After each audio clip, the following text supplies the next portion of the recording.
काला जादू।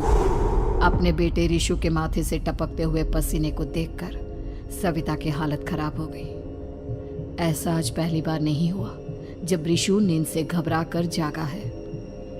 हाय मेरा बच्चा, न जाने किसकी नजर लग गई है तुझे। जब से मेरे बच्चे ने 10वीं के एग्जाम में स्कूल टॉप किया है तब से रोज बुरे बुरे सपने आने लगे हैं। हाँ माँ, मैंने आज फिर से एक काले साए को देखा। वो यहीं मेरी आंखों के सामने खड़ा था। माँ मुझे बचा लो माँ। वो मुझसे कह रहा था कि मुझसे बदला लेगा। माँ कहीं ये प्रशांत। चुप कर, कैसी बात कर रहा है? दोबारा उसका नाम मत लेना। तुझे पता है ना, उस प्रशांत ने आत्महत्या कर ली, तो बार बार उसका नाम मत लिया कर। मम्मी, क्या सच में प्रशांत ने आत्महत्या की थी? चुप कर, बहुत सवाल पूछता है आजकल। और फिर रात के वक्त सविता के पूरे घर में एक अजीब सा काला धुआं छाने लगा। गहरी नींद में सोई सविता की जैसे ही आंख खुली उसका दम घुटने लगा। वो दौड़कर रिशु के रूम की तरफ गई जहां उसके दरवाजे पर घूमती एक काली परछाई देख वो बुरी तरह से घबरा गई। कौन है वहाँ? कौन है? सामने आओ। ये मैं हूँ, तुम्हारी काली करतूत।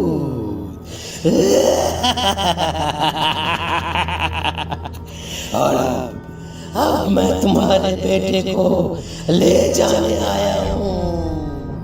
नहीं, मेरे बच्चे को छोड़ दो प्लीज। मेरे रिशु को कुछ मत करना। वो परछाई रिशु के कमरे में घुस जाती है।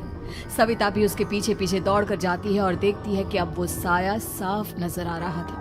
वो सर से पैर तक खून में सना हुआ था और उसके शरीर के सारे अंग कटे फटे हैं।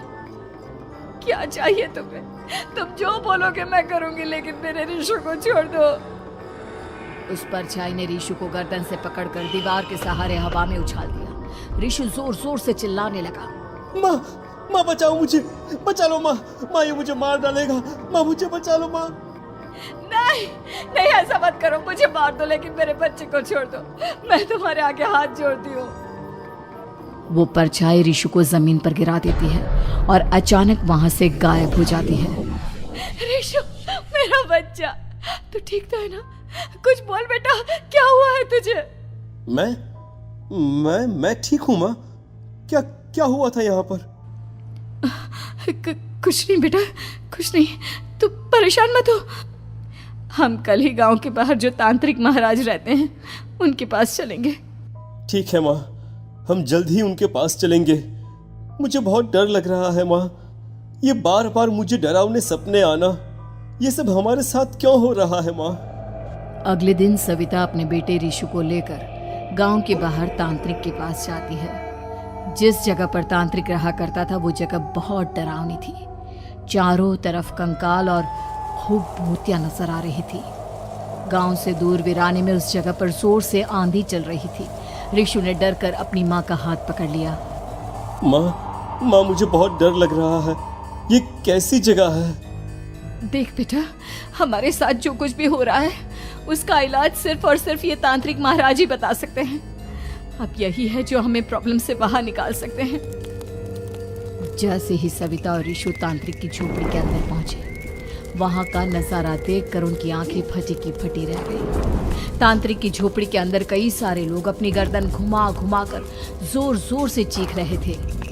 कौन हो तुम और यहाँ क्यों आई हो?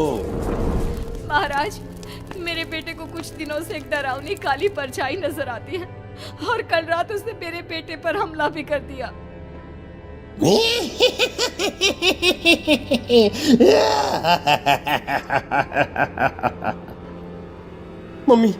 मम्मी हमें यहाँ से चलना चाहिए। ये जगह मुझे ठीक नहीं लगती। नहीं बेटा, ऐसा नहीं कहते। रुक जाओ, 2 मिनट के लिए रुक जाओ। क्या कहा? काली परछाई? तुम्हारे बेटे पर किसी काली परछाई ने हमला किया? हाँ महाराज, वो कह रही थी कि वो मेरे बेटे को कुछ कर देगी। कोई उपाय बताइए महाराज, मेरे बेटे के साथ कुछ गलत नहीं होना चाहिए। तुमने किसी दूसरे के साथ गलत किया है। तो तुम्हारे साथ भी गलत होकर ही रहेगा। तुमने किसी की जान ली है, किसी को मार डाला है तुमने। नहीं महाराज, मैंने ऐसा कुछ नहीं किया। मैंने किसी की जान नहीं ली। मुझे कोई उपाय बताइए। लगता है तुम इतनी आसानी से नहीं मानोगी। मैं तुम्हें अभी उस काली परछाई से मिलवा देता हूँ और वही सारा सच तुम्हारे सामने लेकर आएगा। सविता और ऋषु ने डर के मारे अपनी आंखें बंद कर ली। तभी अचानक तांत्रिक की झोपड़ी में अजीबोगरीब आवाजें गूंजने लगी। सविता और ऋषु बुरी तरह से कांप रहे थे। आंखें खोलो और अपने सामने देखो। क्या यही है वो जिससे तुम कल रात को मिली थी? बताओ मुझे। हाँ, इसने कल रात मेरे बेटे के ऊपर हमला किया था।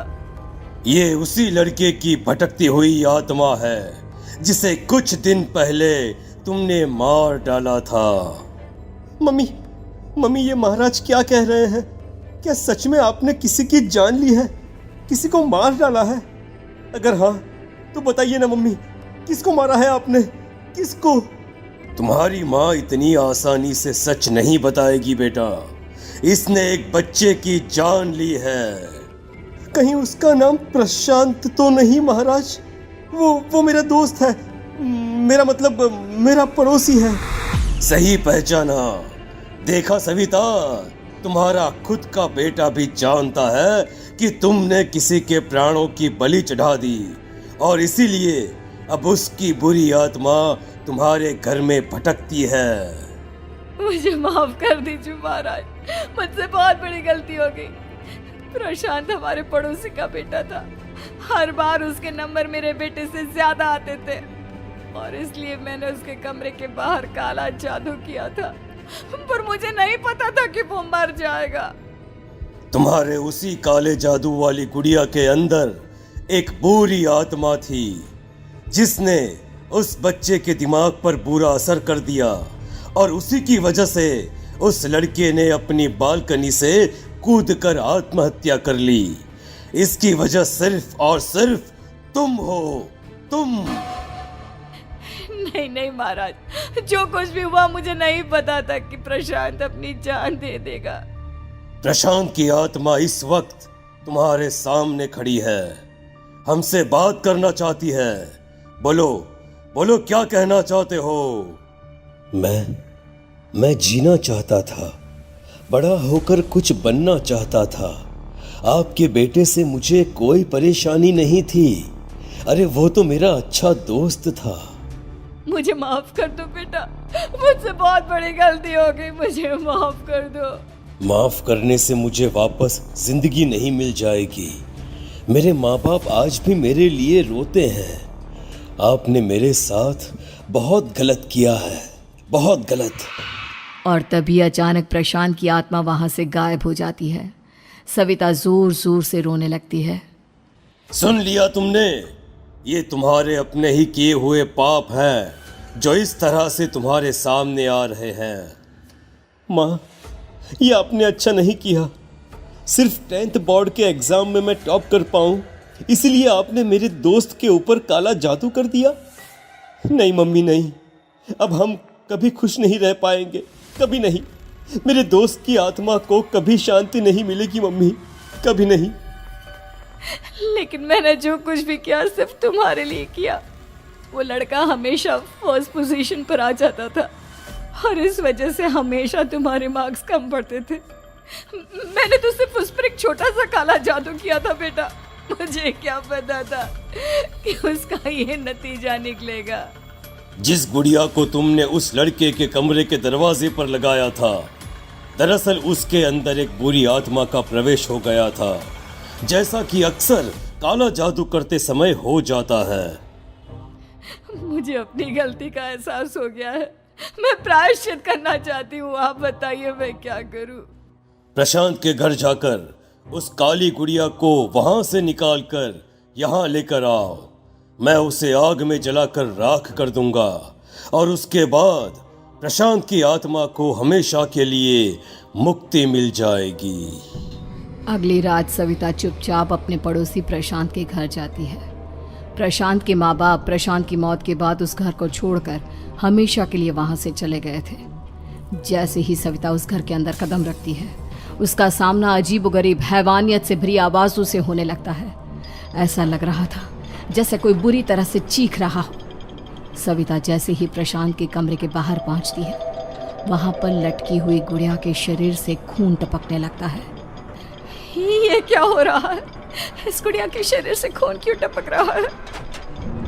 सविता हिम्मत करते हुए उस गुड़िया को वहां से उतारने की कोशिश करती है, लेकिन तभी अचानक से बहुत भयानक दिखने वाली औरत उसकी आंखों के सामने आकर खड़ी हो जाती है।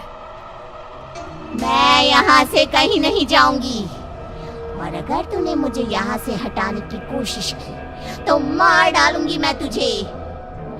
नहीं नहीं, मुझे तुम्हें यहाँ से ले जाना ही होगा, नहीं तो मेरा बेटा, उसकी जान को खतरा है। मैं तुम्हें नहीं छोड़ सकती। अगर तुम्हारे अंदर हिम्मत है तो मुझे इस घर से बाहर ले जाकर दिखाओ। और ऐसा कहकर वो औरत सविता के ऊपर हमला कर देती है और उसे हवा में उछाल उछाल कर जमीन पर पटकती है। लेकिन तभी अचानक मौका देखकर सविता अपने हाथ में ली हुई सुई उसके हाथ में चुभो देती है। हाथ में सुई लगते ही वो औरत जमीन पर तड़पने लगती है। ये क्या किया तूने? ये क्या कर दिया? तुझे ऐसा नहीं करना चाहिए था। तांत्रिक ने मुझे कहा था कि तुझसे जीतने का सिर्फ यही एक तरीका है जिससे मैं अपने पापों का प्रायश्चित कर सकती हूँ और अपने बेटे की जान बचा सकती हूँ। और उसके बाद वो डरावनी दिखने वाली औरत एक छोटी सी जादुई गुड़िया में तब्दील हो गई और सविता ने उसे ले जाकर तांत्रिक को दे दिया। तांत्रिक ने जादुई गुड़िया को आग के हवाले कर दिया।